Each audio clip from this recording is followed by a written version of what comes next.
Hi, my name is Bonnie MacDonald. I am the director of the Faculty Center for Teaching and Learning here at Rhode Island College. We are very pleased to welcome you to our faculty community. I've been teaching at RIC for the past 18 years, and every year I have enjoyed getting to know my students. I want to share some information about our students and share some of the ways that they have taught me how to be a better teacher. Our student body is representative of young adults across the United States who are working toward a successful future for themselves and their families. Meet the millennials, also known as the digital natives. The technologies that we learned as they evolved have been a fact of life for them. It will be up to you to determine to what extent you want to use digital media in your courses. We offer the option of hosting course materials on Blackboard, our learning management system. As a public four-year degree-granting institution, we pride ourselves on being affordable and personal. We are committed to keeping our average class size to 30 or less, and that means that you really get an opportunity to know your students. RIC has an enrollment of more than 8,600 students. We have roughly 7,500 undergraduates and 1,100 graduate students. Approximately 1,600 students graduate each academic year. Roughly 5,500 of our degree-seeking undergraduate students are enrolled in full-time study. That means taking 12 to 18 credits per semester, while approximately 1,700 degree-seeking undergraduates are enrolled in part-time study. There are many factors in a student's decision to attend full or part-time. They have other demands on their time, such as children, daycare, elder care, and the biggest one, they have to work. This is a major factor for both full-time and part-time students. Some students work one full-time job and carry a full-time academic load. Some students are working multiple jobs. We, as faculty, have to recognize that our students are juggling a lot of demands on their time and attention. The median age for RIC students is 22. And 71% of our students are under 24 years of age. This means you are likely to have some slightly older students in your classes. In fact, you may meet someone on active duty or a military veteran. Some are moms with teenagers. I find that having a range of ages and experiences in the classroom provides an opportunity for interesting, active discussions. If we take a look at a statistical profile of the typical undergraduate student at RIC, we learn that 67% of our undergrads are female. That number is slightly higher than the national average. 64% of our students identify as white. Over the course of the past 10 years, we have seen a continual increase in the historically underrepresented groups from 12% to 30% of our student enrollment.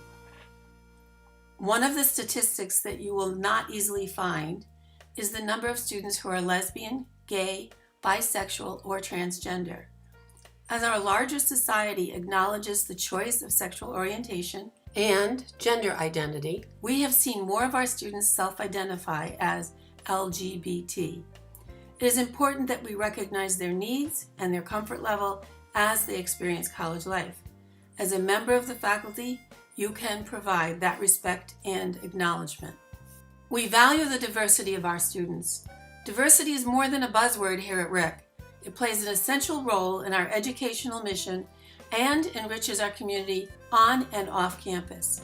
It is important that our students feel included and respected in this academic environment, an environment in which many young people are developing an adult identity and formulating new attitudes and beliefs. As faculty members, it is our role to do everything we can to dispel stereotypes, discrimination, and intolerance. I take that role seriously, and I hope you do too. You may have a situation in your class that requires that you intervene and have an uncomfortable conversation. Ignoring the problem or tolerating the problem is not a solution. The majority of our RIC students are the first in their family to go to college. This fact is significant on so many levels. Their parents have high expectations for them, and yet their parents may not understand how going to college actually works. Terminology may be new to the first-time students. What is a syllabus? What is a bursar? How do I get my grades or register for classes? What is an advisor? And why do I have to talk to them? Finding your way can be overwhelming. You can help by being very clear about your expectations and offering help. Ask frequently if anyone has questions. Be sure to let your students know that you welcome them to talk to you during office hours or by making an appointment. Many students are not comfortable with this type of one-on-one meeting. It is important that you let them know that you are available and accessible to answer questions and listen to their concerns. RIC is mostly a commuter school. 85% of our students live off campus. In fact, 86% of our students are from Rhode Island, representing nearly every town in the state. Those who commute typically do not feel that they are part of the larger social community at RIC, unless they join a student group. Some will sit in their cars studying rather than come into the student union or library to study. So group projects can foster the sense of community within your class. One thing that you can do when you assign group projects is to allow some class time for the groups to meet. It is often difficult for groups to meet outside of class. Ask your class about whether or not this is an issue and work with them to solve it. So how does the profile of our student body affect your classroom? Provide an accurate syllabus so that your students know what is due, when, and what to expect in class. We recommend that you post your syllabus online so that it is easily found and cannot get lost. Another pointer, make sure you go over the course syllabus on the first day of class. Be clear about your expectations. Tell your student that if there is a change in the schedule, you will let them know as soon as possible by RIC email. And also make it clear that your students should be using RIC email. Some faculty members have started planning assignments in the event of a snow day. Your syllabus should include your policies, such as attendance and grading. You might want to include your policy with regard to the use of mobile devices in your classroom.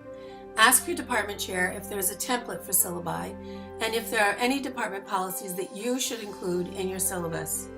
Most departments recommend policy statements about academic integrity, such as plagiarism, and compliance with ADA, the American Disabilities Act. Students who have accommodations will bring a letter from the Disability Services Center to you at the beginning of the semester. Make sure you talk to them about what they need and then sign the form acknowledging that you have agreed to the accommodations. Contact the Disability Services Center if you need help with compliance. I will share with you one of my ice-breaking strategies. You might want to ask your students to fill out a one-page questionnaire on the first day of class and ask them about where they're from. Do they live on campus or commute? How many hours a week do they work? Do they have family responsibilities? Are they the first in their family to go to college? And what do they want to do after they graduate? I began my second class with a discussion about what I've learned about my students. I probably do not have to tell you that every class is different, and this is a good way to get started. So welcome. We're happy to have you on board, and I think you will enjoy teaching at RIC. The students are the primary reason why I love teaching. I never stop learning from them. And if you have any questions or concerns, do not hesitate to contact the Faculty Center for Teaching and Learning via phone or email, or just stop by. We're in Adams Library, room 406. Have a great semester.